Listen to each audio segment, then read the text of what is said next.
سعادة للغرباء والأعزاء sebenarnya Allah sholat isya, sholat tarawih dan sholat witir kaum yang dirahmati Allah Subhanahu wa taala. Syukur alhamdulillah senantiasa kita akan kepada Allah Subhanahu wa taala yang akan pada kesempatan ini memberikan anugerah kesehatan, kesempatan keamanan waktu sehingga kita bisa beriktikaf berjamaah bersama, terkhusus bersama yang luar biasa kita yang sampai malam ini bisa menjalankan ibadah puasa Ramadan kita, bisa menghidupkan hari-hari dan malam Ramadan dengan kebaikan amal saleh. Semoga Allah senantiasa melimpahkan anugerah pahala dan keridhaan kepada kita semua. Bapak Ibu yang dirahmati Allah Subhanahu wa taala, satu hal yang paling kita syukuri adalah malam ini malam 17 Ramadan. Malam di mana Allah turunkan petunjuk bagi kita. Allah limpahkan anugerah kehidupan yang lurus, kehidupan yang bisa menjamin kebahagiaan kita dunia dan akhirat. Yakni malam nuzulul Quran. Malam ini adalah malam yang dimana kita nantikan menjadi bagian dari ikhtiar kita untuk mengembangkan keimanan dan ketakwaan kita kepada Allah Subhanahu wa taala. Setidaknya oleh beberapa ulama dikatakan bahwa proses turunnya Al-Quran itu setidaknya 2 kali. Satu nuzul Quran dari Lauhul Mahfuz ke Baitul Izzah, langit pertama, yang kemudian disaksikan dengan 3 ayat dalam Al-Quran. Syahrul Ramadan alladzi unzila fihi al-Quran hudan lin-nasi wa bayyinatin minal huda wal furqan. Kemudian surat Al-Qadr, inna anzalnahu fi lailatul qadr.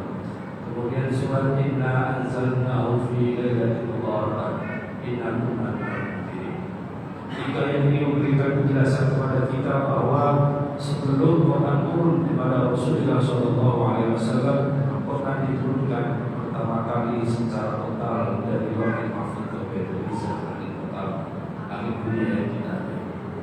Kemudian Quran diturunkan munajjaman, berangsur-angsur berproses 23 tahun bersama Rasulullah SAW, yang diawali dengan surat Iqra, bacalah dalam artian bukan membaca mushaf karena mushaf bermada, tapi membaca di atas kehidupan sehingga kita bisa menjadi bagian yang mulia di sisi Allah Subhanahu wa taala. Namun ada sebagian ulama yang memberikan tambahan lagi bahwa peristiwa nuzul Quran tidak cukup 2 proses. Ada satu momentum yang penting yang harus kita renungkan sebagai bagian dari umat Muhammad SAW, yaitu turunnya Al-Quran dalam hati kita. Hadirnya Al-Quran di dalam hati kita.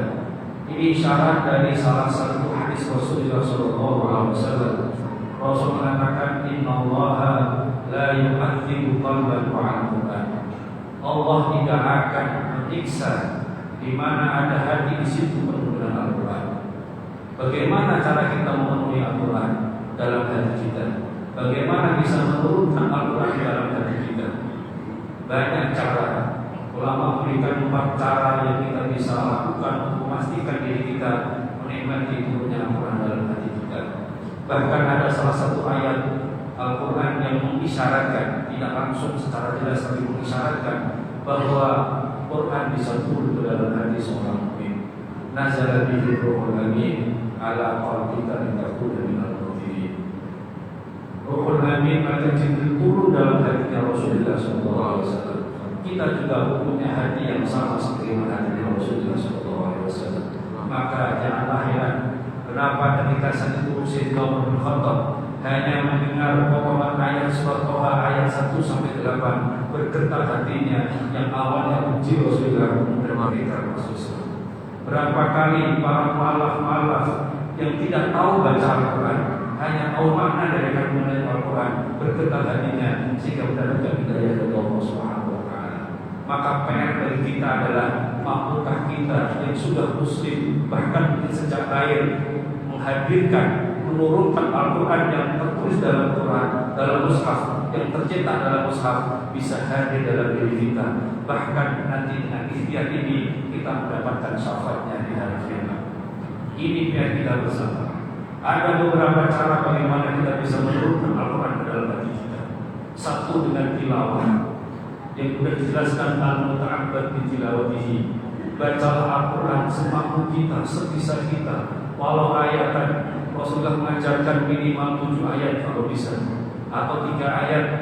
Syukur-syukur kita punya wiridan rutin dalam harian baca Waqiah, baca Yasin, dengan diniatkan membaca Al-Quran. Itu akan menjadi bagian